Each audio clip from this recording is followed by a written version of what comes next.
All right. Listen, I want to thank everybody for joining us. I'm Cordell Whitlock. I'm the Vice President of the Clayton Community Foundation. Tonight's presentation is going to be brief, but hopefully it'll be not only entertaining, but informative. Just want to quickly tell you about CCF. We're a 501c3 that was started about 13 years ago, and we're a volunteer-led organization, and basically we're dedicated to the preservation and beautification of Clayton through its art, parks, and history. And history is what is bringing us together tonight. So I'd like to introduce Katie Lerwick. Katie is the head of our history committee, and she's going to talk to us about our neighborhood project. Good evening, Katie. Hi there, and thanks, Cordell. I want to thank everybody for joining us this evening in our virtual CCF History lecture series. This segment we're going to see tonight is part of our Clayton Neighborhoods video series. This segment is called The Forgotten Neighborhood. And we are really excited to be able to bring you this video series and have the participation of Donna Rogers-Beard with us this evening. This project represents sort of a COVID answer to our normal in-person exhibits. We normally do about one exhibit a year displayed in the center of Clayton. So we're very thankful to have been able to pivot during this time and present a virtual presentation on our community. I just want to quickly thank Donna for her participation and collaboration with this project. I also want to thank Esley Hamilton. Esley is the former preservation historian for St. Louis County, and he collaborated with us on the other videos in our series, which are available on our YouTube page. He is generously lent his expertise and knowledge about the people behind the development of Clayton neighborhoods and the architecture. And without Esley's participation, this production wouldn't have been possible. So I want to thank Donna and Esley for their great collaboration with us. I also want to give a quick shout out to Cordell for his help in producing this production, and our videographer, Peter Foggy, who just went above and beyond gathering footage and historical images that really enhance the whole production. So if you want to learn any more about what our committee does, go to claytoncommunityfoundation.org, click on the history link, and you can find more information and ways to contact us. And with that, Cordell, I'll pass it off to you. Okay, Katie, thank you so much. Just a quick housekeeping note. This video is about 3 minutes. After we're done, we're going to come back and we're going to talk to a resident of the neighborhood. We're so happy that we have Reverend Doris Graham with us. So we'll talk to Doris as soon as this piece runs. So without further ado, Alex, let's roll.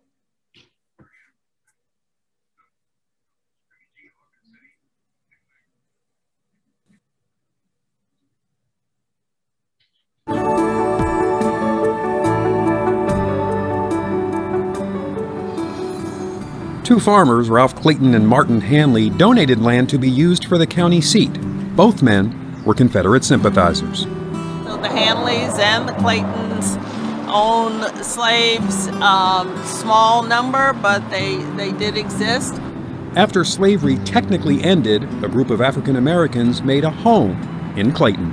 By 1900, the area where we're standing had about 150 or so black residents. Several African American Clayton residents owned property. The family that will build the house where the car wash is today, she was Fanny Joshua. Her family were slaves of the Breckenridges. So Breckenridge Hills was where her family was enslaved. In 1883, there was a one-room schoolhouse in Clayton with 48 students. 3 were African American. They were in violation of the state constitution, which required by law separate schools. About 1888 or so, they built a new school, and that school was for whites only. Black students stayed in the old school until early 1920s, and that's when the Attucks School was built. It went K through 8, and after students reached 8th grade, they graduated, and if they wanted to go to high school, then the city of Clayton paid for them to go to Sumner High School. The lifeblood of the community was Clayton Baptist Church. It opened its doors in 1893.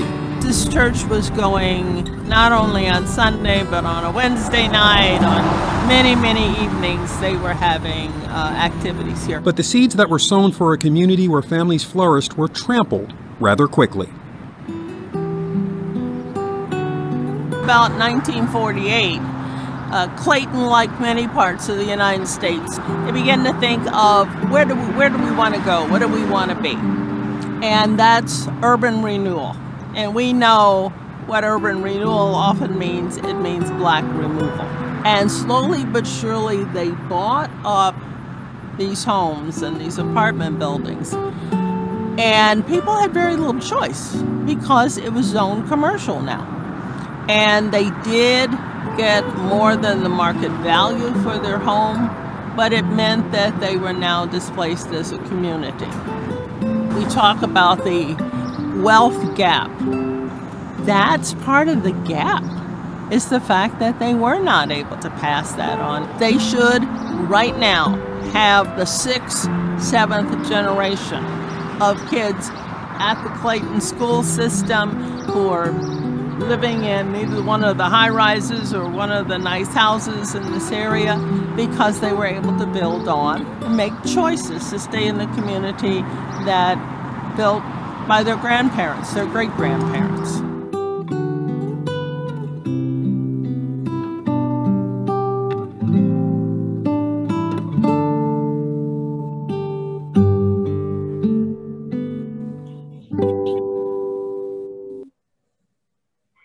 I'm so pleased to have Reverend Doris Graham with us. Reverend Graham was a resident of the neighborhood. We just saw the piece on. She attended Crispus Attucks Elementary from, I believe it was kindergarten to 3rd grade, Reverend, is that right? That's correct, it sure is. Now, this picture here, how old were you when this picture was taken? I was in the 2nd grade. And talk about the experience, Doris. How was it living in the neighborhood? Let me tell you, it was a wonderful, wonderful experience. We had a great time in Clayton. I can tell you all the wonderful places we went. We were Black, but we would go walking up in Clayton, and the merchants would not question us, make us feel bad or say anything like, what are you doing in here? Because usually we would go in there and we would buy something. And my mother, Josephine Word, when she was a student at Douglas High School in Webster Groves, she had a part-time job working as at the soda fountain. She was real high yellow. And I'm sure they knew she was Black and from the neighborhood, but she was so very high yellow and so very nice and kind to everybody. And I remember that, getting a cherry Coke from her. You know, Reverend, I asked you this when we first spoke a couple of weeks ago. The African Americans that were there, did they want to stay in that community?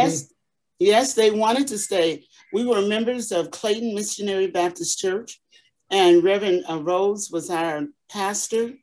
But he took time to explain very carefully to us about the urban renewal, and we had no choice but to move. And they told us, well, you don't want to be worshiping right next door to a high-rise apartment building, do you? And that's what he told us. And of course, the older people were saying, no, we don't. Mm-hmm. I was a Girl Scout in that, I'm not a Girl Scout, but a Brownie. And then I moved up in the 3rd grade when I moved in the city and joined New Northside Baptist Church with Reverend Raven. I was his wife's first fly up to a, to what do you call a Girl Scout. But we had a wonderful time. I can remember going to the ice cream parlor, and right down the street there was the bakery. We could stand there and watch them make cookies. And if we had some money, we could finally go in and buy some cookies. And we used to love to go and pretend like we were going to shop and buy new clothes, but we didn't have any money to buy anything. We were just looking at the wonderful styles. You know, we kept abreast with the styles because in Clayton, the stores were very, very up to date. In fact, they were off the chain. And across the street from where I lived was the Clayton Inn, and the guys who were bus boys would come out on their break, and my cousin and I, by the time I was a teenager, I would still go out there and spend the night, like Friday night. And that's where I met my husband of 56 years. Reverend Graham, this was during the time in certain parts of America of Jim Crow, where African Americans weren't allowed to eat in restaurants, and we all know about that. But yes. It sounds like in Clayton, were you allowed to go into shops and restaurants? I mean, did you have, as African Americans, free access? I'm telling you, they never put us out. We were children, and they never put us out. And they knew that we were Ike Severe's kids. My uncle, he worked at the city hall as a what do you call, a custodian, and it was connected to the library. And many times I lived with my aunt, and she would fix his dinner for him and also for Mr. Jim, his partner. And my cousin and I would take the dinners up to them at the city hall, and on their break they would eat it, and we would go to the library and read in the children's section of the library. Nobody ever put us out. I didn't learn about racism until I moved in the city of St. Louis, where my mother got married. And I went to Benton School, and then the segregation ended, supposedly, and right down the street was Gunlock School, a block and a half from me, and that's where I started to go. But before then, I had to walk all the way from Semple and St. Louis Avenue to Kings Highway and St. Louis Avenue for Benton School. It was just a trail of tears, just a trail of Black kids walking that way. So we never even thought bad about it. We just knew that that's where we had to go.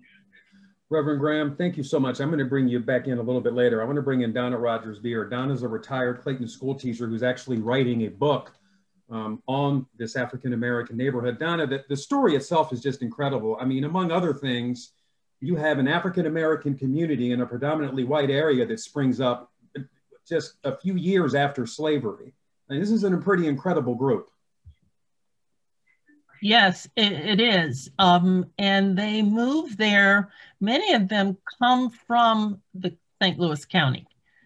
They come from Creve Coeur. They come from Chesterfield. They come from not Breckenridge, but yeah, Breckenridge, what is now Breckenridge Hills. They come from Illinois. They come from Virginia, Tennessee. I mean, the census records show a people deliberately migrating to this area and making a community. And one of the things that I found interesting that you talked about is that they voted. Talk about that. Oh, yeah. They were active voters. I look at the voting records, and to the person, they are voting every election, and not only the people who rent and own in Clayton, but also domestics who live on the property of the people they work for, because that's their residence. They are also voting. So it's a heavy political participation.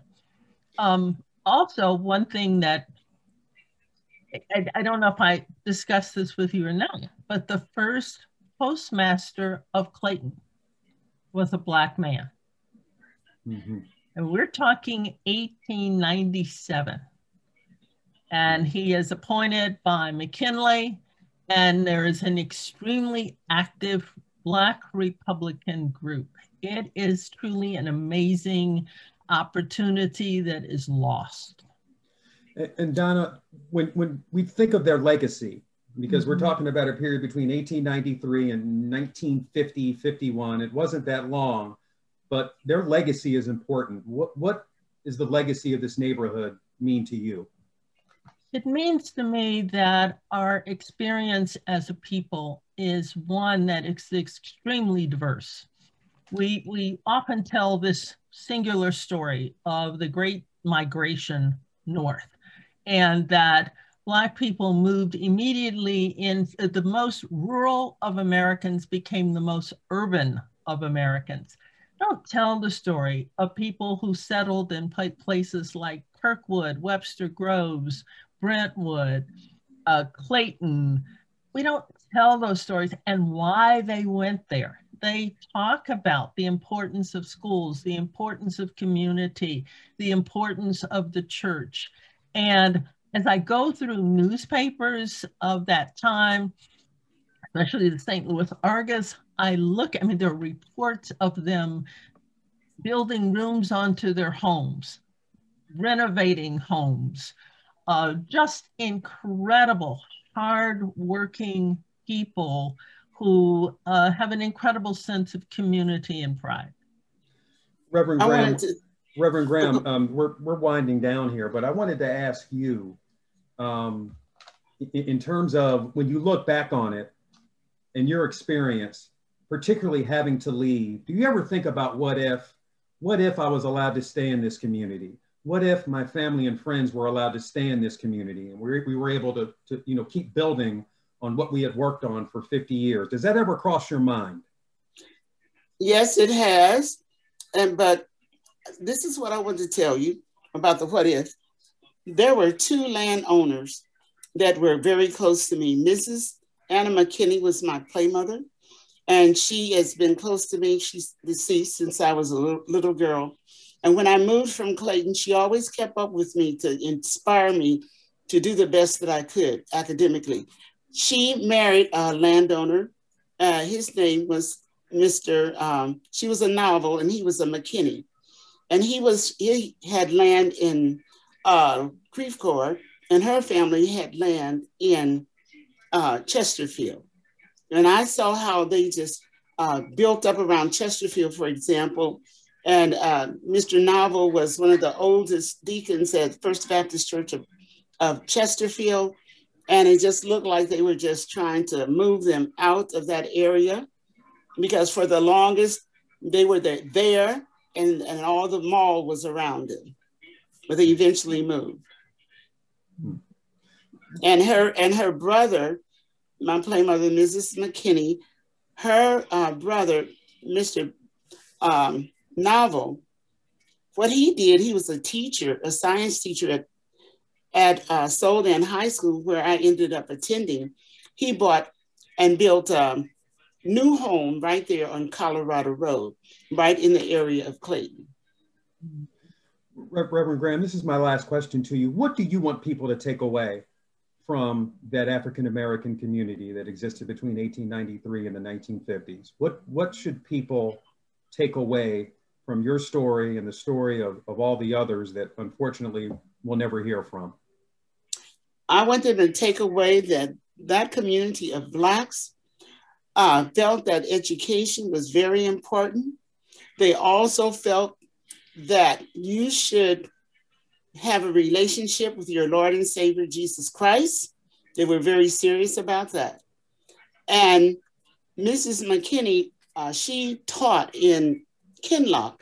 I didn't know that till later on in life, but she always wanted to make sure that I was learning. She had 3 daughters, Joanne, Norma, and Sharon. Joanne did graduate from the high school, Clayton High School. She is the Black face that you see back there in the book. Mm-hmm. Mm-hmm. Donna Rogers-Beard, why should we care about this? Why do we need to focus on this period of history in Clayton? Oh yeah, because we talk about diversity, wanting diversity, and all the we go through, you have the diverse community, as if this is something new, not understanding that they had that opportunity, because that neighborhood was also, that community also was relatively integrated. There was a lost time, and people personally lost wealth. People gained wealth at their expense. And that's very important to understand, that there is, I think Isabel Wilkerson talks about how we all live in this old house. And it really does not matter if you were not one of the direct descendants of enslaved people or people who enslaved others. But right now, we have an obligation to go back, reach into that history, and start building upon it. Not like you're giving somebody anything, but understanding there was an opportunity there, and we still can grasp it, preserve its history, and ensure its future. Well said, Donna. I told the folks that are watching us to please chat, send their questions via chat. Alex, have we gotten anything? I don't see anything on my end. My play daughter, who does my income taxes, I was telling her about this was going to come on. She said, Dr. Graham, I need to watch that. I never knew Black people lived in Clayton. Yeah. I said, well, you're looking at one, sweetheart. Cordell, well, I see two questions. One from Eric Hahn. I'm curious about what Reverend Graham and Donna Rogers-Beard have to say about the missed opportunity when the Black community was displaced. What's potentially occurred in the Black community that no longer is in place where it was in Clayton? And then we have from Cheryl Verdi, are there any historic photos that exist of any of the Black neighborhood homes in Clayton? If so, can they be shared with the CCF History Committee? Donna? So I can say yes, there are photos available. I certainly don't have those answers. Yeah, they certainly are available. We have, especially from the McKay family, pictures of their home and activities within their home.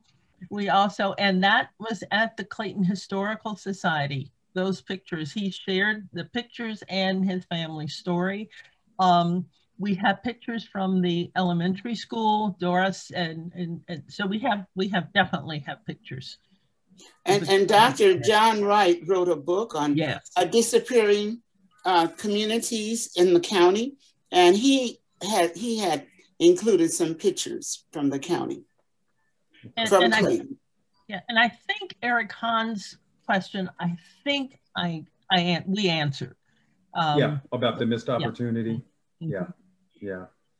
Well, you know, we often talk about diversity and equity, and, you know, because my parents were school teachers, I have an appreciation for history. And I always say, to know where you're going, you need to know where you came from. Amen. And that's why these stories are so important. And to your point, Donna, there are so many people that, you know, they feel that probably the first African-Americans arrived in Clayton maybe in the 70s or 80s.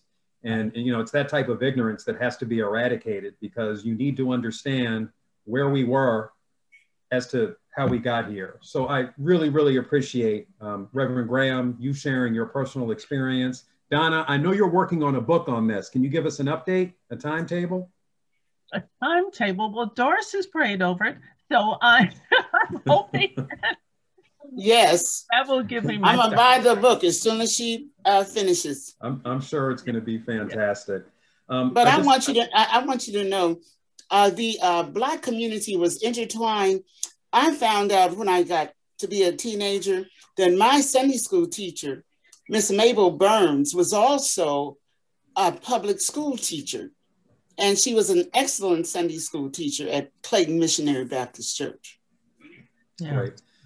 Speaking of the church, Carla Reed asked us, have there been any efforts underway to preserve the sanctity of where the church was on Brentwood? And I know that we have the plaque for the Attucks School. Is there anything there, Donna? And should we have a plaque there? Or we should have, definitely should have, because it is at least the third church created in Clayton. Yes. Yeah. And you need to know that every year when we had our church picnic, we had it across the street at Shaw's Park. And that's why I said I never really even knew about prejudice until I moved into the city. And when I started, went into third grade at Benton School.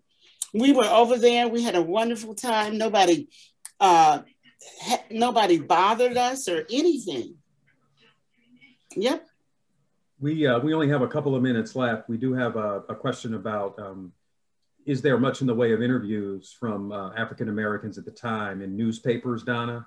Do we have any firsthand accounts of what life was like in the African American community? In a surprising source, the St. Louis Argus had a column of news from the various small towns around. And so there's great stories, just great stories.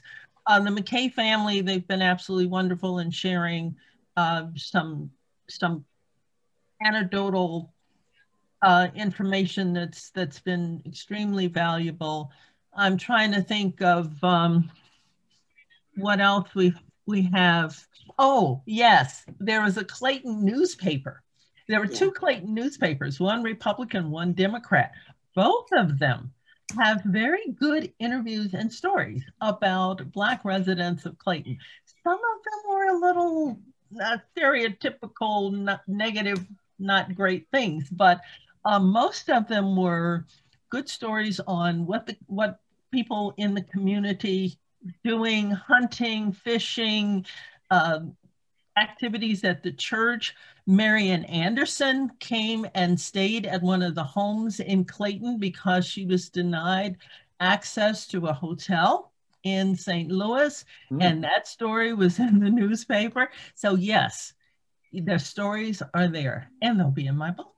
There are. And then the older girl, Joyce McKay, she was, Evelyn McKay, she was the pianist for Clayton Missionary Baptist Church. Yeah.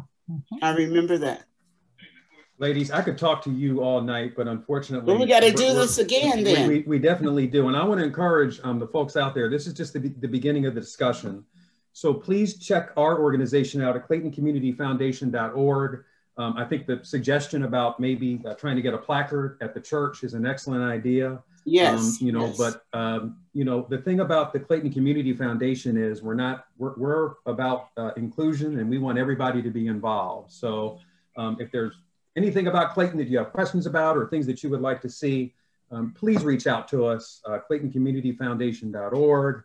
You can, call any member of the board of directors. We would really love to hear from you. Reverend Doris Graham, Donna Rogers-Beard, we can't thank you enough. You're welcome. For taking time out of your schedule. This is some really useful information. This is history that all of us need to know. And we definitely are going to catch up to you sometime down the line. And Donna, I'm going to peg you right now. When you release that book, Clayton Community Foundation, we have first dibs, and we're going to have a reception to unveil it post-COVID. Deal? Sounds wonderful. Yes. Okay. All right. All right. Listen, I want to thank everyone out there. I know you have a lot of choices of activities on a Saturday night. We really appreciate you joining us. Don't be strangers. That's the Clayton Community Foundation. Keep in touch with us. Everybody be safe, and please enjoy the rest of your weekend. Thanks for joining us. Thank you so much. And thank you.